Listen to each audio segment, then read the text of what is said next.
Yo, yo, back again. And interesting to note is the funds situation. As soon as I got here, like I sort of got sucked into this vortex and had no intention on like shopping for stuff. And and I go to these markets and like I see these like little cool things. I'm like, oh, I could use that. No, I could use that. Oh, it's super cheap. But then like it adds up. And the first couple days, especially in Bangkok and here, like the first day I was here, I spent like $150, and then the next day I spent like $75. You know, U.S. dollars, which is like thousands of baht over here. You know, I was just like, just, just blowing my load essentially. Like, yeah, like taking it all in. And and as soon as I kept track of everything, right? And as soon as I went back and organized it and processed it and like looked back, and as soon as I closed the feedback cycle to see where I was, then all of a sudden, like at day like 3 or 4, like my spending went boom down to like $10 a day, 15, 20 bucks, 20 bucks, 15, like as soon as I closed that feedback cycle, like then it kicked in, like, oh, okay, like chill out, like rebalance, recenter, stuff like that.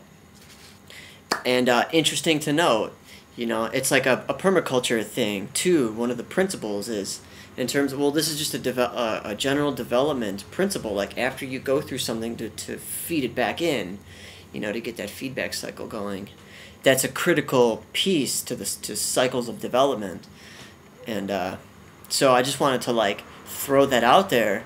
And as soon as I got the feedback cycle closed, I started eating, like that's when I started searching out cuisine. As soon as I came in, started shopping, just getting a lay of the land, and then as soon as I looked at things, then I focused in on food, and then as I've spent more time, like I would go to these restaurants, get curry dishes, get pad thai, and now I'm noticing even like at the markets, like I would spend like 100 baht at like a sit down restaurant, which is like $3, but at markets, like like I can basically go from like vendor to vendor and get like smaller dishes and just have all this variety of good stuff for like the same price. I can hit up like 5 different vendors for that, and it's just interesting to know like the degrees of like really scaling down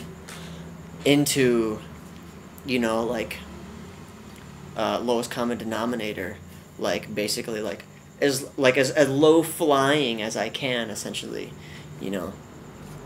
and also like walking, today's Sunday, and walking through the market, it's like complete, it's like we're like sardines. It's actually, there was a couple moments where like we were so packed tight, like not really moving, because like there's vendors on each side of the street, and then there'd be like acts, like people like playing in the middle, and then there'd be like people that form around it, and then like the people that are trying to get by, like they basically like shit out of luck, and like so you try to like squeeze through, and it just gets like highly annoying. And there was a couple moments where like I ate earlier in the day and I was walking around the market, and then like these and this like this packed environment just like really set me off. Like I was like, what's going on, like kind of like panicking a little bit, not really.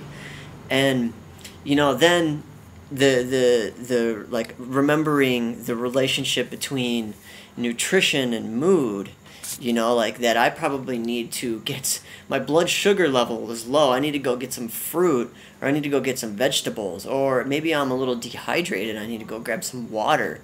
And so like I just learned of this relationship in the last couple of years, like just the relationship between like eating well and feeling well.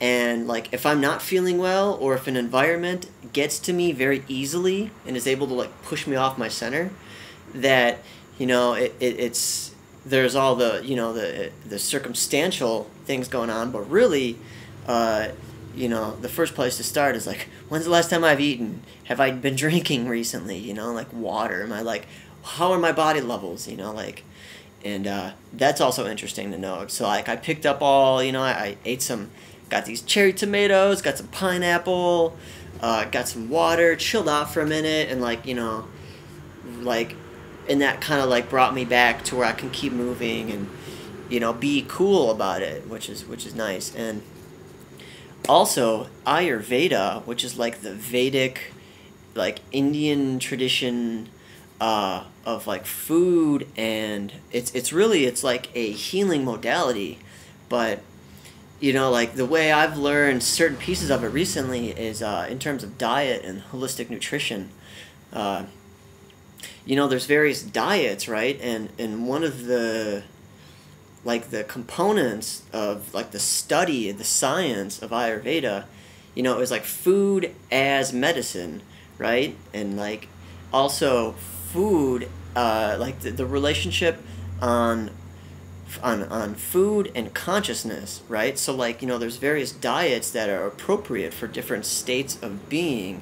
So like if I'm a warrior, you know, meat and potatoes gets that, like, you know, like those proteins in me, and like that sort of, it builds up, and I'm able to like sort of stay, I'm able to like sit with and cultivate a warrior state of being, you know.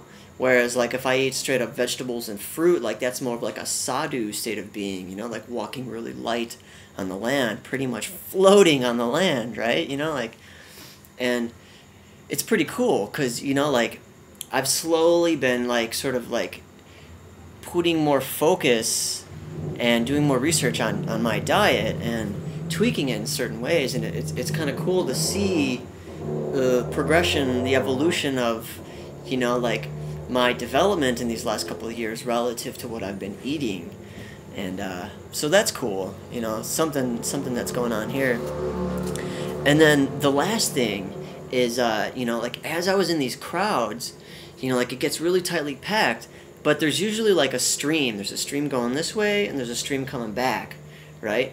And this is back from the rave days when, like, you know, like it used to be like tons of like basically like scandalous, mischievous kids all packed together trying to get in through like this place, and it's like every man for himself. And I was a master squirmer. Like I just was able to like work the flow and just disappear right through the crowd and just get right in where everyone else is like, nah. And the key to that is on the edge, right? Like there's these streams going through, and like if, you know, like I would weave on the edge of these two streams, and that's where there's enough margin to get through. And it's cool because in permaculture, in terms of ecosystems, there's like an ecosystem here which would be like forest, and there's an ecosystem here which would be like prairie, right? And the edge is right in the middle of the two, you know, on the edge of both of these ecosystems. And when they come together, they create like a third, more diverse system, and that's where things flourish, on the edge of things. And it's cool because there's the parallels there. Like, you know, I'm able to flourish in my squirming through on the edge of these streams of movement. And that's, you know, some of the the current things I've been thinking about today. And you have to that was Thai. Yeah, that was totally Thai.